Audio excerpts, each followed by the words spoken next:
Hey all, Ron here from Military Images Magazine with a new episode of Life on the Civil War Research Trail. Today, we're going to the Virginia Peninsula on a June day in 1862. Imagine two groups of Union soldiers moving past each other.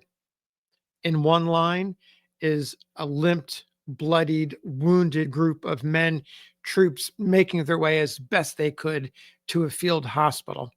In the other direction, a regiment of fresh faced New Yorkers marching in double quick time towards a dense, dark wood.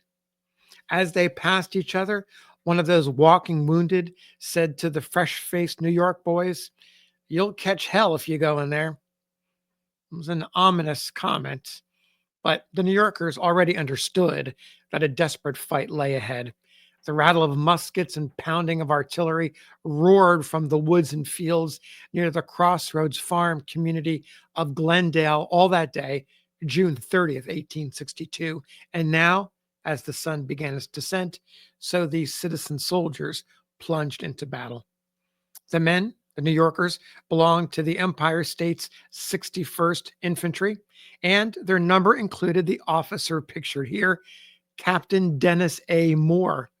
He was reliable, honorable, and discreet, the son of a mill owner who possessed the qualities of a perfect subordinate. Moore played an important role in the organization of the regiment less than a year earlier when he recruited volunteers for Company B. Now, that regiment, the 61st, its colonel is the man pictured here, Francis C. Barlow, a supremely confident commander and aggressive fighter. His boyish, clean shaven face suggested the opposite. Colonel Barlow, Captain Moore, and the other officers and men marched rapidly down the tree lined road with their troops, roughly 225 muskets strong, and Barlow on horseback. They suddenly came within sight of a column of infantrymen who fired a volley at them. Before a second volley occurred, troops on both sides realized they were all Union men. Firing ceased before any of Barlow's boys were hurt. In the confusion, the 61st became separated from its brigade. Barlow continued on and placed himself under the command of the first brigadier general he found, the bushy bearded John C. Robinson, a former regular Army officer with Mexican War experience. Barlow, Moore, and the rest of the regiment reached a field at nightfall and lay down behind a fence along the edge. They were not alone. Other Federals already occupied the position. They poured a continuous fire into the field in which Confederates were supposed to be in force. Gun smoke and darkness blanketed the field and obscured the view, so no one actually knew quite where the enemy was and if they were still there. General Robinson ordered his troops to hold their fire. He came over, conferred with Barlow, and then instructed him to take his men through the field, place them across an adjacent road, and hold the position at all costs. Now, back to Captain Moore. He and the other company commanders prepared for action. The men fixed bayonets and charged into the field and found an abandoned flag, perhaps a sign of a hasty Confederate retreat. According to Barlow, quote, "On arriving at the edge of the woods on the opposite side of the field, the enemy shouted from the woods, 'What regiment is that?' To which my men answered, 61st New York. The rebels, their rebels then shouted, 'Throw down your arms, or you are all dead men.' The New Yorkers answered with a volley. The Confederates returned fire, and hostilities escalated. Soldiers and officers on both sides fought with a fury. The New Yorkers aimed their fire at the flashes from the muzzles of the enemy guns and inflicted heavy casualties. It was too dark to see. The Confederates responded in kind. Barlow reported, quote, "We were very close to them and their fire severe and fatal," end quote. Dozens of New Yorkers were killed outright. More were wounded as a lead storm ripped through the ranks. An artillery shell tore into Captain Moore's right calf, shattering the bones and almost tearing off his lower leg. Meanwhile, the 61st received reinforcements from its own brigade when infantry from the 81st Pennsylvania and 5th New Hampshire joined the fray. The determined Federals ultimately forced the Confederates to withdraw, bringing the action along this sector of the battlefield to a grim conclusion. Barlow fulfilled General Robinson's order to hold the position at all costs. Moore and the other fallen soldiers paid the bill. Medical staff and others searched the battlefield for survivors into the night. They carefully picked their way across the ground, strewn with debris and littered with dead and wounded of both sides. Someone found Captain Moore among the living and called for help. Here, under the crudest of conditions, outdoors in the dark, a surgeon amputated Moore's mangled limb 4 inches below the knee. About 2 a.m.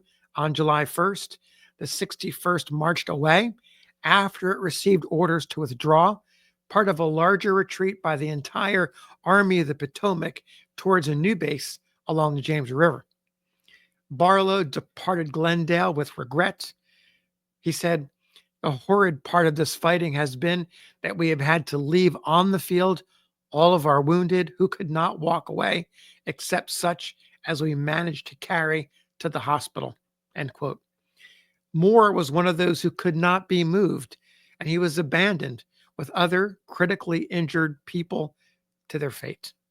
Later that day, Barlow and the depleted ranks of the 61st went into action again at nearby Malvern Hill, the last of the series of engagements that became to be known as the 7 Days Battles. Malvern Hill marked the end of the Peninsula Campaign. The operation by General George B. McClellan and his Army of the Potomac failed to achieve its primary objective, the capture of Richmond. It also highlighted the generalship of Robert E. Lee and gave momentum to his Army of Northern Virginia. Moore, meanwhile, lay on the battlefield of Glendale for days without food or attention. On the fourth day, he and those who had managed to survive the exposure to the elements and the effects of their wounds were captured by the enemy. Confederates carried them to the yard of a farmhouse occupied by the Fraser family. 5 more days passed before Moore received medical attention and, following that, a trip to Richmond. He arrived in the Confederate capital on July 13th and was sent to Libby Prison.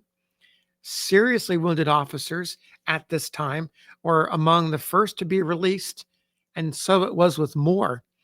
Less than a week after his confinement at Libby, he received a parole or a binding pledge not to bear arms until legally exchanged. Moore joined other wounded warriors on the hospital ship Vanderbilt and was transported to New York City. Admitted to Bellevue Hospital on July 24th, he was soon released to the care of his family. Moore resigned his commission in the autumn after he was formally exchanged for a Louisiana artillery captain who had been captured after the fall of New Orleans in April 1862. The 61st went on to become one of the most distinguished regiments in the Union Army, and Barlow, one of its most distinguished generals, rising to Major General and Corps Commander. Moore wasn't ready to give up, even though he resigned because of his leg.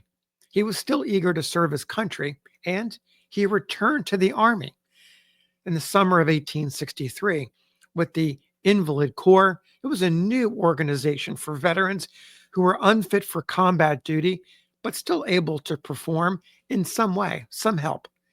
Many of the members of the Invalid Corps objected to the name, which was changed the following year to the Veteran Reserve Corps. Moore became first lieutenant of a company composed of the worst injured. In fact, he's pictured here wearing the uniform of the Veteran Reserve Corps, even though it's in black and white. Imagine Its real color, it was a sky blue uniform with dark blue cuffs and collar. And you can see his striped pants. Also, you may recall he had an amputated leg. Well, here he's wearing a prosthetic leg. He also is accompanied by his dog, and I was never able to find out the name of the dog. Anyway, his company manned prisons and forts from New York City to Washington, D.C. until the fall of 1866. At that time, he left the service. One admiring officer summed up his time in the Army with these words: "He is a man of undeniable courage, untiring zeal, and active intelligence." While he was in Washington, D.C., he met a South Carolina woman. She was Frances Gardner. They married, and after he left the Army, they settled in her home state, South Carolina. Moore prospered as an Army sutler in Columbia, Hilton Head, and Charleston. In 1870, they relocated to Rhode Island, where Moore continued his business at Fort Adams in Newport. Life was good in Newport, and Moore went on to become the postmaster of town. However, on a December day in 1875, he collapsed in the billiard room of his home and died 2 hours later. He was in his 40s. His wife survived him, and the couple had no children. So there's the story of a man of active intelligence, untiring zeal, and a lot of courage. Dennis Moore, 61st New York, Veteran Reserve Corps. Thanks for listening. We'll see you on the next episode of Life on the Civil War Research Trail.